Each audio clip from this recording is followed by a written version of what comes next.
तो प्यारे बच्चों, कैसे हैं आप? मैं उम्मीद करता हूँ कि आप सब ठीक हैं।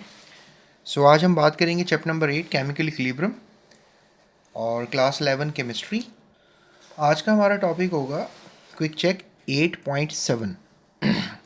इसमें ये लुक एट द इंफॉर्मेशन है जिसमें हमारे पास डिफरेंट डाटा गिवन है।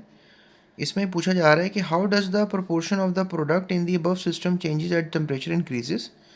इसमें प्रोडक्ट्स का जो है वो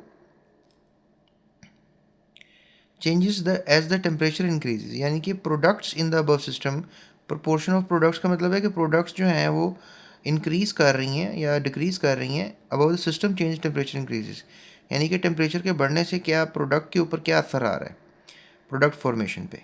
फिर है जी calculate the value of K C for the reaction at 600 kelvin, यानी इतने टेम्परेचर के ऊपर हमने के सी की वैल्यू भी कैलकुलेट करनी है। So this data is quite important, जिसमें एक हमारे पास अमोनिया फॉर्मेशन है, एक नाइट्रस ऑक्साइड जो है वो अमाइनो में कन्वर्ट हो रही है, और यहाँ पर हमारे पास सल्फर डाइऑक्साइड ट्राई में कन्वर्ट हो रही है। ठीक है, और ये हमारे पास सारा डाटा गिवन है।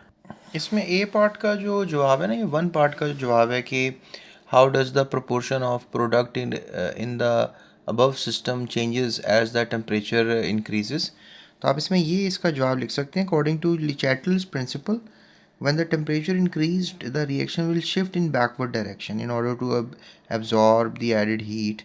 So therefore concentration of products में आप ले रहे हो ना, concentration of sulfur dioxide and oxygen will increase, that of sulfur dioxide will decrease, thus the value of Kc will decrease with the increase in temperature and vice versa. तो अब ये जो आखिरी है ना, इसमें Kp की बेसिकली वैल्यू Kc की नहीं Kp की निकालेंगे। डाटा जो दिया जा रहा है ना, इसमें Kp की वैल्यू कैलकुलेट की थी, that is basically the pressure.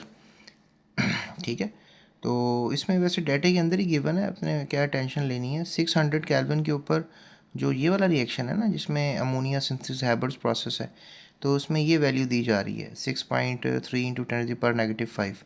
उसके बाद 600 केल्विन पे अगर आप ये वाला रिएक्शन देखते हैं, इसमें नाइट्रस ऑक्साइड एक और कन्वर्ट हो रही है एक और गैस में, दैट इज़ नाइट्रोजन डाइऑक्साइड।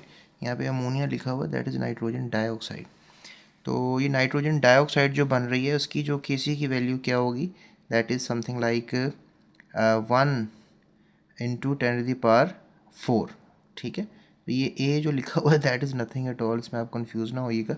उसके बाद नेक्स्ट जो है, इसको छोड़ दें आप। ठीक है, उसके बाद नेक्स्ट हमारे पास 600 केल्विन है, Kp की वैल्यू निकालनी है वंस अगेन। तो इस रिएक्शन के लिए जो सल्फर ट्राइऑक्साइड बन रही है, दैट इज़ 3.2 × 10⁻³ तो हमने ये भी देख लिया कि कैसे हम जो है प्रोडक्ट्स को इंटीग्रेट करते हैं टेम्परेचर बढ़ने से। लिचैटल प्रिंसिपल का इस्तेमाल था, और यहाँ पर इस सवाल का भी जवाब हमने आपको अकॉर्डिंग टू द बुक बता दिया। ठीक है, एंड आई होप कि आपको सारे सवालों के जवाब मिल गए होंगे। ये थी हमारी आज की वीडियो, जिसमें हमने आपको इस क्विक चेक्स 8.7 को भी कर दिया। बड़ा ड्राई सा चैप्टर होता है, स्टूडेंट्स के लिए ज़्यादा इंटरेस्ट नहीं होता उनका, लेकिन बेसिक चीज़ें तो कम से कम आपको लाजमी आनी चाहिए, ताकि एक MCQ 2 शॉर्ट 3 4 जो शॉर्ट क्वेश्चन आने हैं यहाँ से वो हल हो जाएँ, और एक लॉन्ग पार्ट अगर आ रहा है स्कीम के हिसाब से तो वो भी हल हो जाए। अगर आप मुझसे पूछते हैं कि फेवरेट लॉन्ग क्वेश्चन कौन से हैं, तो डिस्क्रिप्शन में मैंने इंपॉर्टेंट लॉन्ग क्वेश्चन चैप्टर के जो हैं एज अ गेस आपको दे दिए, और इम्पॉर्टेंट MCQs और इम्पॉर्टेंट शॉर्ट भी मैं आपको डिस्क्रिप्शन में लिंक है पूरी बुक की वीडियोस की, इंपॉर्टेंट क्वेश्चन शॉर्ट और लॉन्ग भी मैंने वीडियोस बनाई हुई, वो आप देख सकते हैं। ये थी हमारी आज की वीडियो, जिसमें मैंने सारी बातें की हैं आपसे। तो अपना ख्याल रखिएगा, ज़्यादा चैनल को सब्सक्राइब कीजिएगा, मज़ीद वीडियोज़ के लिए जो है चैनल के साथ रहिएगा।